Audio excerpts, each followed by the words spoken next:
Hmm, Saham atau obligasi? Sebelum kita masuk ke topik pembahasan dan analisis, perkenalkan nama saya Muhammad Zan Syahruli dari kelas MKS 5D dengan NIM 1264062131168. Kali ini saya akan membahas dan menganalisis tentang saham PNIN dan NZIA dan obligasi sukuk negara. Langsung saja kita ke pembahasan dan analisisnya.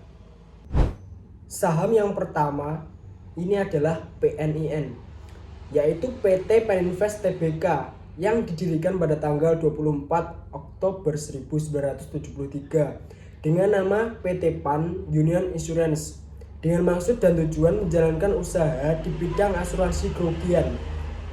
Pada tahun 1983, PT Pan Union Insurance melakukan penawaran umum saham perdana atau IPO dan berubah nama menjadi PT Panin Insurance di tahun 1992. Pada tahun 2014, PT Panin Insurance Tbk melakukan aksi korporasi, yaitu mengalihkan seluruh portofolio pertanggungan ke anak perusahaan dan berubah nama menjadi PT Paninvest Tbk, serta melakukan perubahan kegiatan usaha di bidang pariwisata. PT Paninvest Tbk tergabung dalam Panin Group, kelompok usaha yang bergerak di sektor jasa keuangan, yaitu perbankan, asuransi jiwa, asuransi umum, pembiayaan, dan sekuritas. Selanjutnya yaitu visi dan misi saham PNIN. Visinya yaitu menjadi perusahaan yang tumbuh secara berkesinambungan yang didukung dengan fundamental keuangan yang kuat dan mampu memberikan nilai tambah bagi pemegang saham dan pihak-pihak lain yang berkepentingan atau stakeholders. Misinya yaitu pengelolaan usaha yang sehat, efisien, dan transparan, dilandasi dengan prinsip tata kelola perusahaan yang baik. Pengelola PT Peninvest Tbk yaitu Paulus Indra Intan yang sebagai Presiden Direktur dan Akijat Lukito sebagai Wakil Presiden Direktur. Selanjutnya kita akan menganalisis teknikal saham PNIN. Time frame yang paling optimal dibuat investor biasanya 1 hari, bisa menandakan investasi dikelola jangka panjang atau menengah. Menurut analisis, saham ini ada dalam posisi sideways di harga tertentu dan saya menganalisis dengan time frame harian. Time frame harian bisa digunakan untuk para investor yang mau masuk ke dalam perusahaan dengan jangka menengah maupun jangka panjang. Pada gambar 1, kita bisa melihat saham PNIN mengalami sideways. Sebelum mengalami sideways, ternyata saham PNIN saat dilihat dengan time frame 1 hari sempat mengalami downtrend. Pada gambar 2, downtrend adalah posisi suatu saham membentuk pola ke bawah setelah trust issue, seperti perusahaan mempunyai masalah. Sebelum downtrend, saham PNIN sempat mengalami breakout pada gambar ketiga. Bisa dilihat di gambar ketiga, breakout itu titik di mana titik resisten saham mengalami penurunan sedikit untuk membentuk line dan mencoba untuk pull up atau naik kembali ke titik resisten tadi. Resisten tadi tersebut menjadi titik support. Nah, dari analisis teknikal tersebut, gambar 1 itu sideways atau harga saham tetap atau tidak naik maupun turun. Titik terendah ada di angka 955 dan titik tertinggi ada di 1045. Gambar 2 yaitu downtrend. Titik supportnya yaitu titik harga terbawah 1310, 1140 dan 980. Untuk titik resistennya 1600, 1425 dan 1240. Dan gambar ketiga itu mengalami breakout atau masa saham mengalami penurunan dan mengejar titik support atau resisten. Titik supportnya yaitu 1390. Untuk gambar keempat itu adalah uptrend. Titik supportnya yaitu 855, 1110, 1255 dan titik resistennya yaitu 1230, 1535 dan 1720. Nah, itu tadi adalah saham PNIN. Sekarang kita akan membahas dan menganalisis saham NZIA. NZIA adalah PT Nusantara Al-Mazia Tbk, bergerak di bidang pengembangan properti dan saat ini fokus mengembangkan kawasan di Kota Tangerang dan Kabupaten Karawang. Didirikan pada 26 November 2007. Perseroan mengembangkan properti residensial dengan fokus pada perumahan kelas menengah ke bawah, apartemen, dan pengembang kawasan.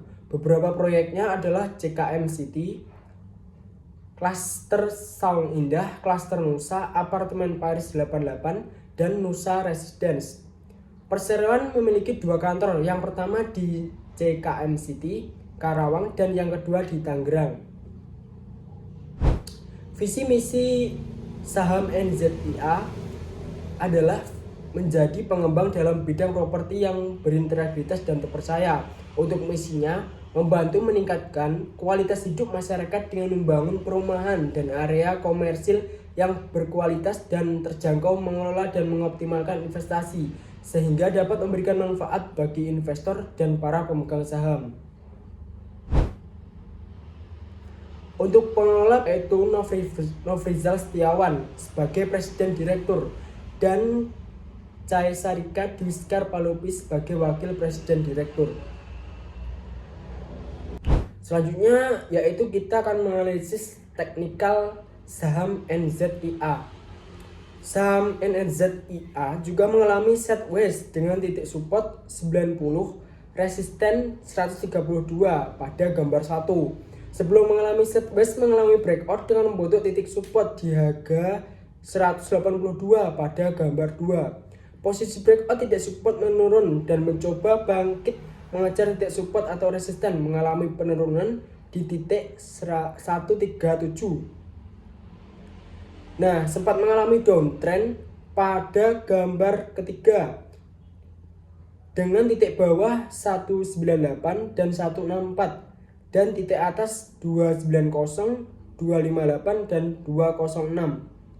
Sebelum downtrend, saham NZIA mengalami uptrend pada gambar 4 dengan titik support di bawah yaitu 142, 195 dan titik resistance besar 228, 308 dan 384.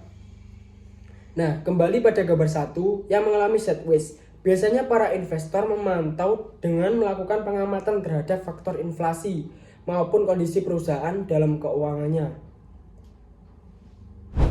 Itulah saham PNIN dan NZIA.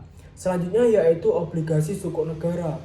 Pertama yaitu obligasi adalah instrumen keuangan yang mewakili utang yang dikeluarkan oleh pihak penerbit kepada pemegang obligasi. Dalam hal ini, penerbit obligasi berkomitmen untuk membayar bunga kepada pemegang obligasi secara berkala dan mengembalikan pokok utang pada jatuh tempo obligasi. Sukuk negara merupakan surat berharga atau obligasi yang diterbitkan oleh pemerintah Republik Indonesia berdasarkan prinsip syariah, baik dalam mata uang rupiah maupun dalam bentuk mata uang asing. Sukuk negara adalah salah satu cara pemerintah agar mendapat dana untuk membangun dan infrastruktur dengan prinsip syariah. Bagi investor, sukuk negara menawarkan peluang untuk berinvestasi sesuai dengan prinsip-prinsip syariah yang relatif aman.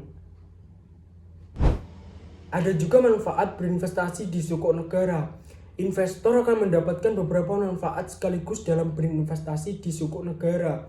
Yang pertama yaitu aman. Hal tersebut dijamin Undang-Undang Nomor 19 Tahun 2008 di mana disebutkan bahwa pemerintah wajib membayar imbal hasil dan nominal investasi surat berharga syariah negara pada saat jatuh tempo, tepat jumlah dan tepat waktu. Investasi yang dijamin pemerintah sebesar nilai ori yang dimiliki oleh investor. Berbeda dengan instrumen deposito perbankan yang dibatasi jumlahnya oleh lembaga penjamin simpanan. Maksimum adalah senilai 5 miliar. Yang kedua yaitu berpotensi untuk memperoleh keuntungan berupa capital gain. Hal tersebut dapat diperoleh investor dengan melakukan penjualan SPSN apabila harga jual di pasar sekunder melebihi harga pembelian di pasar perdana. Yang ketiga yaitu imbal hasil tetap yang menarik. Memperoleh keuntungan berupa tingkat imbal hasil tetap yang lebih tinggi dari suku bunga deposito Bank BUMN saat ditawarkan di pasar perdana. Imbal hasil tersebut diterima setiap bulan oleh investor hingga suku negara tersebut jatuh tempo ataupun investor menjual suku negara di pasar sekunder. Yang keempat yaitu investasi yang murah. Dengan minimal investasi sebesar 5 juta dan kelipatannya, investor dapat memiliki produk investasi yang menawarkan tingkat imbal hasil yang menarik. Yang kelima yaitu proses pemesanan yang mudah. Pemesanan suku negara dapat dilakukan pada agen penjual yang telah ditunjuk oleh pemerintah dengan menyertakan data pribadi dan kartu identitas saat melakukan pemesanan. Pemesanan juga menjangkau seluruh negeri sehubungan dengan tujuan penerbitan suku negara yang ingin menjangkau basis nasabah. Yang keenam yaitu likuiditas yang tinggi. Instrumen suku negara memiliki tingkat likuiditas yang tinggi di pasar sekunder dengan adanya agen penjual yang bertindak selaku pembeli siaga. Dengan demikian, investor tidak perlu khawatir untuk melakukan penjualan di pasar sekunder apabila membutuhkan dana investasi mereka di suku negara tanpa harus menunggu hingga jatuh tempo. Yang terakhir yaitu diversifikasi portofolio. Menambah pilihan bagi investor yang telah menempatkan dananya pada instrumen pasar keuangan. Sekian dan terima kasih sudah menonton pembahasan dan analisis saya mengenai saham PNIN dan NZIA dan obligasi suku negara. Wassalamualaikum warahmatullahi wabarakatuh.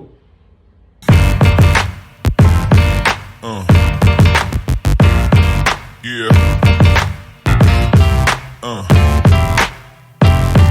Yeah.